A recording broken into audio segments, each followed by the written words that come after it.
Bueno, evidentemente nuestra legislación concursal es del reciente data. Recordemos que en el Perú existía una ley procesal de quiebras que duró hasta el año 92, ¿no?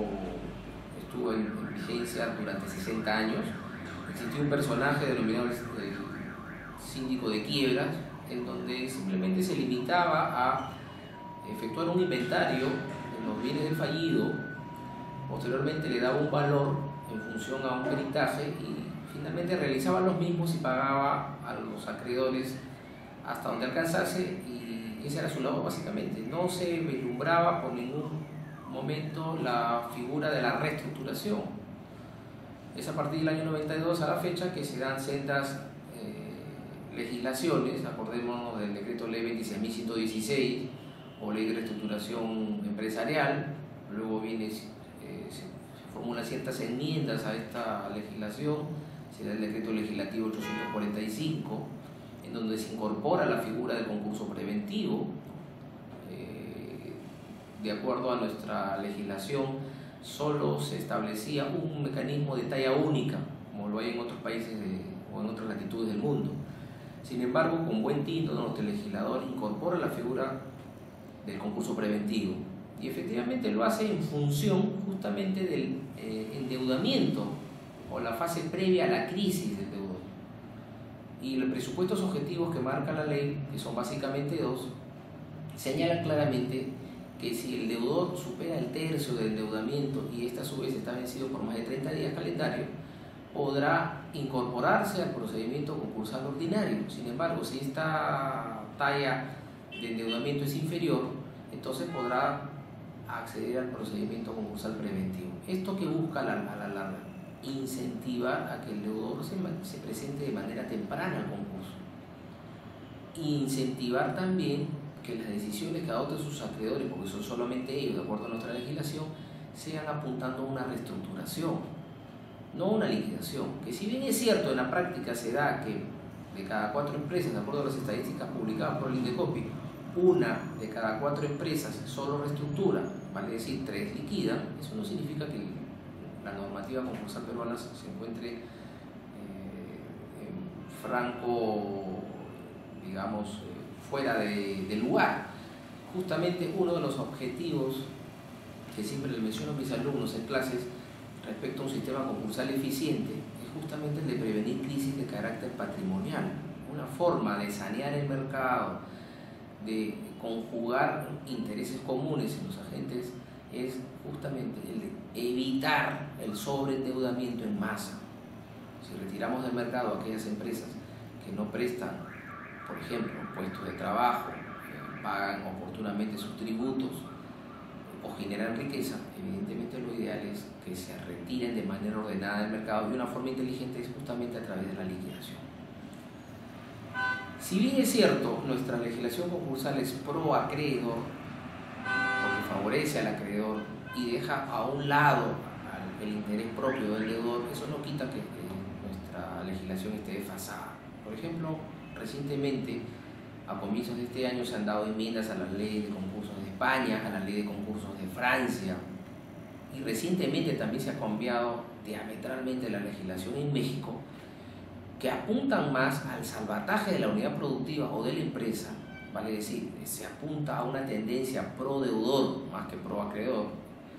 Reitero, nuestra legislación está cumpliendo los objetivos, y prueba de ello es que del año 2000 a la fecha el número de solicitudes a nivel de concurso han descendido, pero básicamente porque nos encontramos en una etapa financiera estable. El Perú está recibiendo nuevas inversiones del extranjero, el grado de inflación es uno de los más bajos de la región, el PBI ha aumentado, pero como todo en temas financieros es cíclico, eso no quita que más adelante, y auguro que quizás sea en el cambio del actual gobierno, el tema económico y financiero se agudice, y allí nuevamente nuestra legislación concursal entrará en batalla para justamente evitar los sobreendeudamientos a nivel de empresas y, por qué no, de personas naturales también.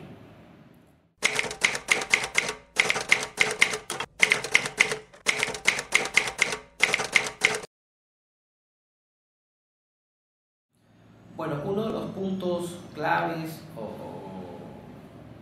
que gana gran vistosidad en donde exista correspondencia directa entre nuestro Código Procesal Civil y la ley concursal es el famoso artículo 692A, que antes era el 703, hoy derogado, en donde se le faculta al juez de la causa a poder declarar la disolución y liquidación del deudor siempre y cuando se cumplan ciertos presupuestos. Los presupuestos nos dice justamente este artículo, en el entendido que el deudor no ponga fin al pago de este acreedor que lo demanda en sede judicial.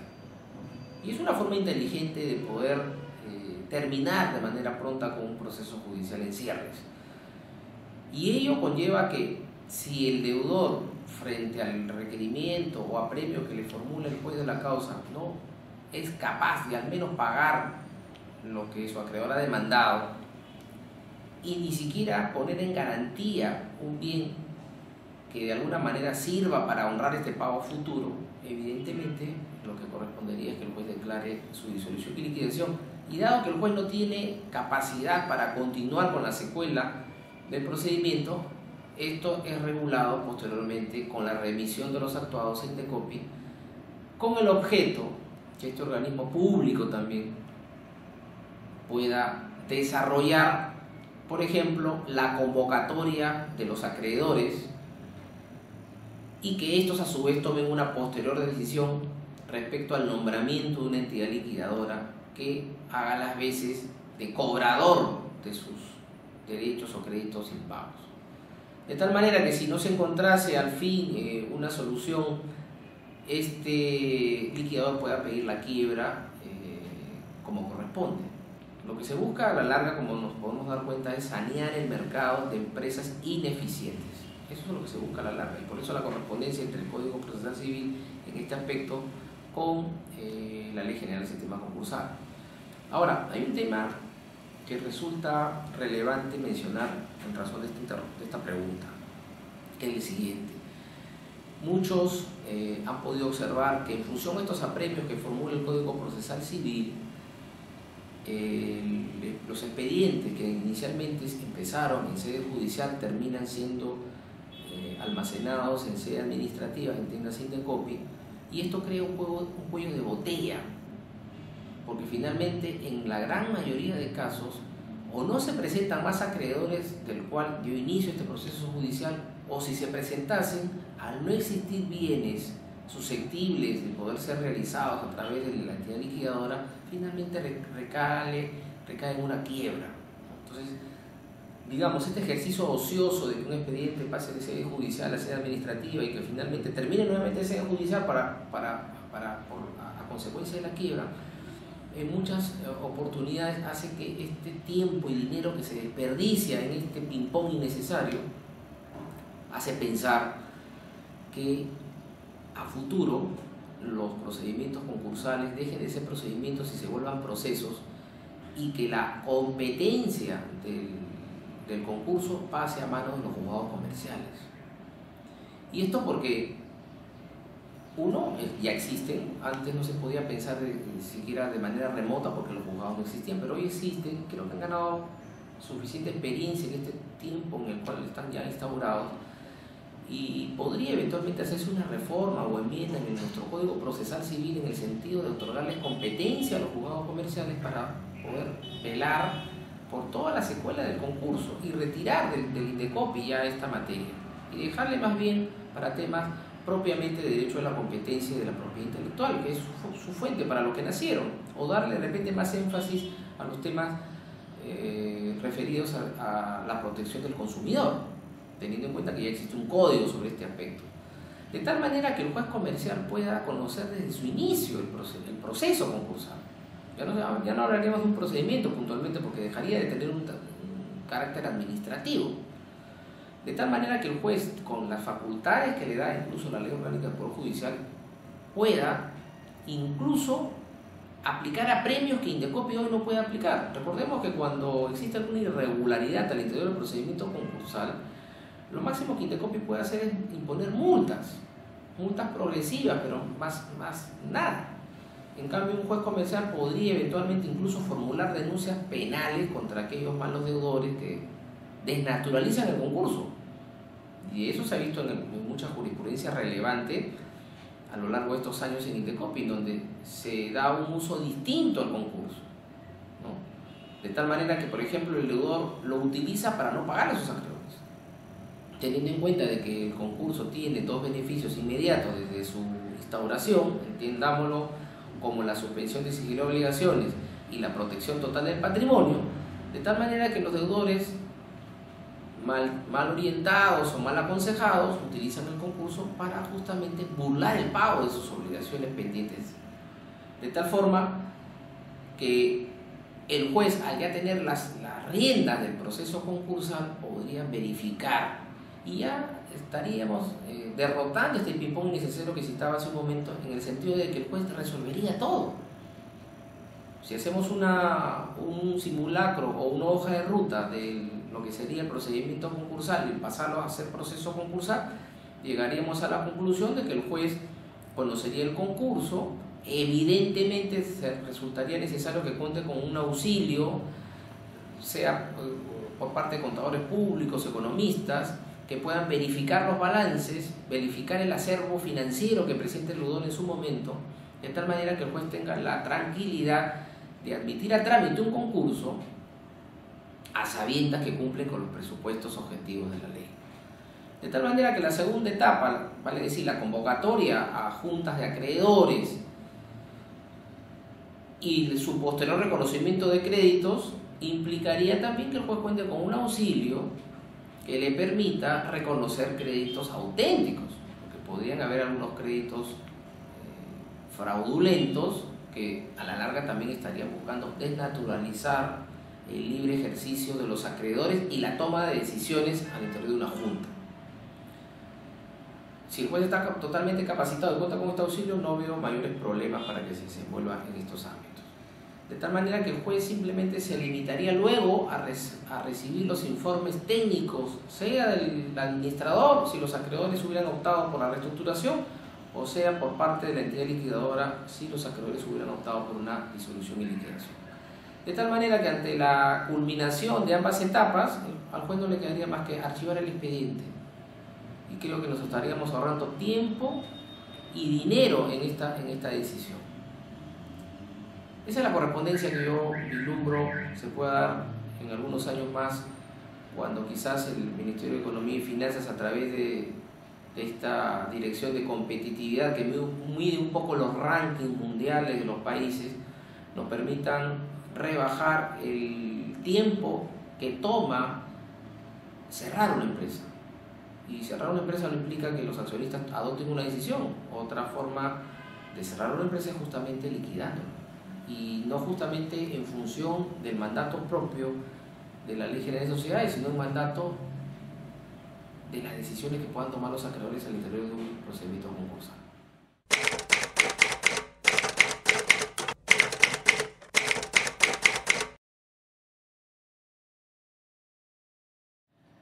En la práctica, el deudor, si se somete a un determinado procedimiento concursal, sea preventivo u ordinario, evidentemente va a buscar gozar de los beneficios propios del concurso, que en este caso uno de ellos es la suspensión de sigilo de obligaciones, en el entendido que la ley concursal busca fomentar el interés común de las partes.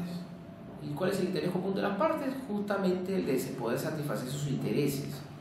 No que por un lado se satisfagan los intereses del deudor y por separado el interés de los acreedores, sino que se busque un punto de concordia.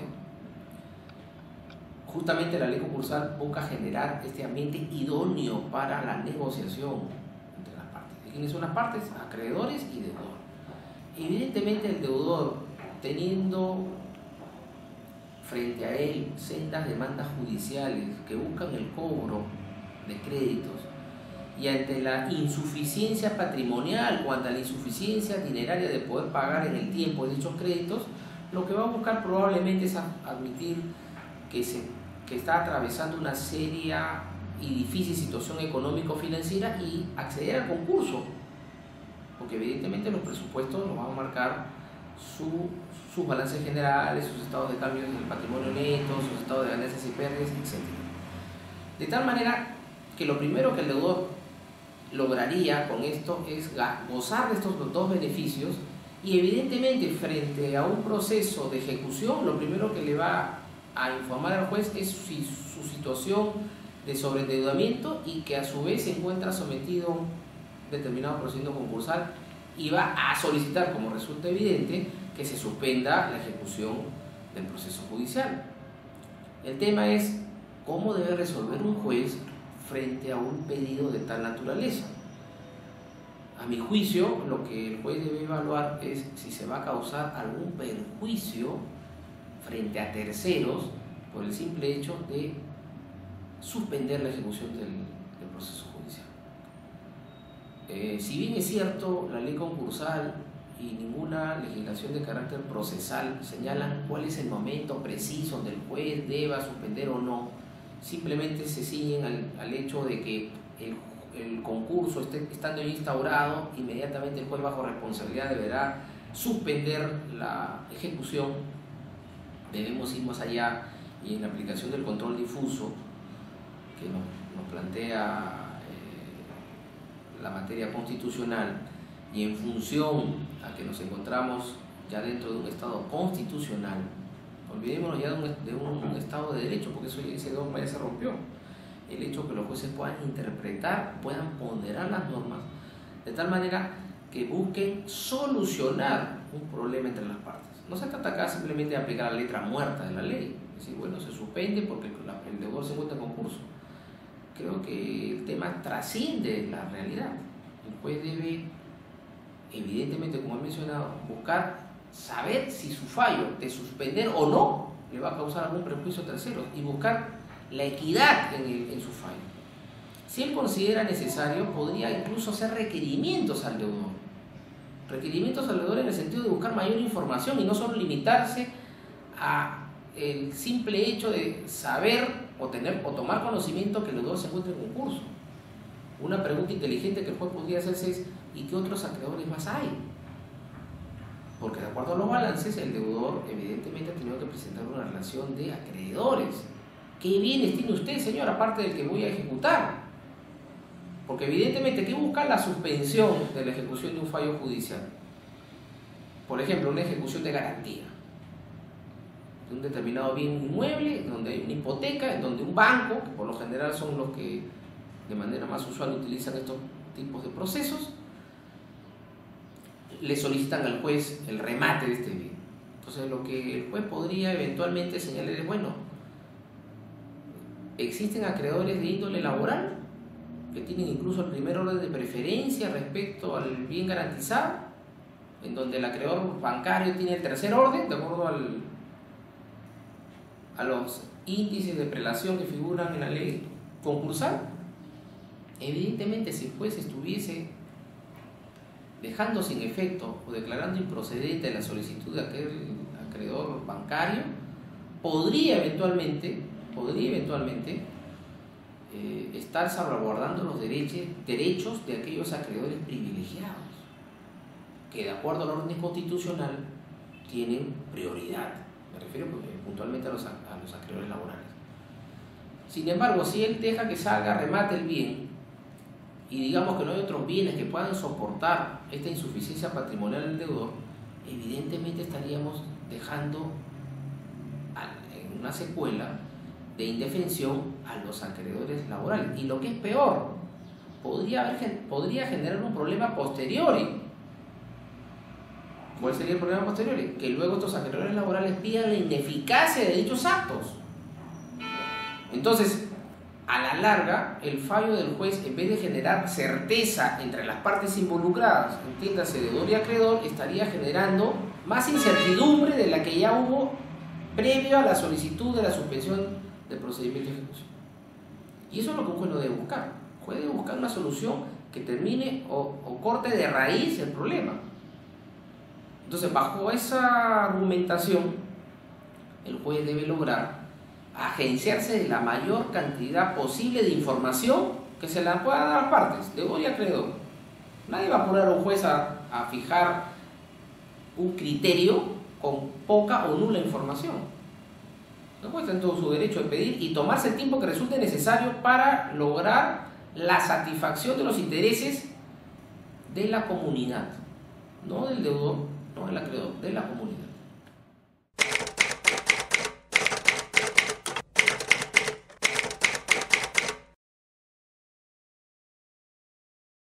En realidad, el debate que vendría a ser la suspensión de sigilo de obligaciones y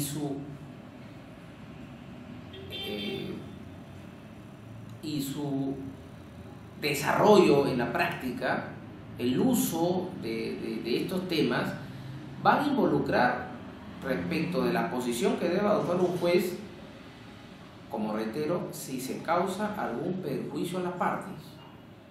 Lo que el juez debe tomar como pensamiento primero es buscar no solo solucionar el problema, sino buscar la inafectación de las partes. Si, como reitero, el deudor se encuentra en concurso, esto es una señal indicativa de que se encuentra frente a una situación que ya no puede controlar de manera financiera. Y la ley concursal, evidentemente, privilegia el interés de los acreedores. Pero esto no indica que existe un abuso de derecho que, por ejemplo, el deudor diga: suspenda, señor juez, usted la exigibilidad de obligaciones, en el sentido de paralizar de inmediato la ejecución del proceso judicial. Porque eso también quizás estaría causando indefensión respecto de los derechos patrimoniales del acreedor. Entonces la interrogante cae madura: ¿en qué casos un juez debe suspender? En aquellos casos en donde no exista un fallo con la naturaleza de cosa juzgada, podría pensarse que sí. Le resulta más viable, más sencillo al juez decir: bueno, si el tema todavía se encuentra en ejecución, puedo suspender. Pero considero que, a pesar de poder hacer esta delimitación de si se encuentra el fallo en cosa juzgada o no, y que esto resultaría más importante para el juez, pienso que existe un supremo interés, que es el de velar por las partes y velar por este interés común, de tal manera que esa considero debe ser la directriz del juez para resolver. No si se encuentra en calidad de cosa juzgada o no, porque bajo esa disyuntiva simplemente podríamos parametrar: en aquellos casos que no es cosa juzgada, el juez debe suspender de inmediato, y en aquellos casos donde tiene naturaleza de cosa juzgada, no debe suspender el juez. De tal manera que ya estaríamos quitándole esta facultad que un juez tiene para poder argumentar y ponderar en función a la información, en función a la documentación que tenga a la vista. O sea, estaríamos quitándole esa facultad al juez. Y esa facultad, a mi juicio, no debería serle retirada. Más bien, se debería favorecer que el juez pueda argumentar y pueda ponderar en su fallo por qué suspende o por qué no hace lo contrario. En resumidas cuentas, a mi juicio, se debe ponderar que no se esté violentando el interés común de las partes, como una balanza, donde el juez pueda equilibrar el interés tanto del deudor como de los acreedores.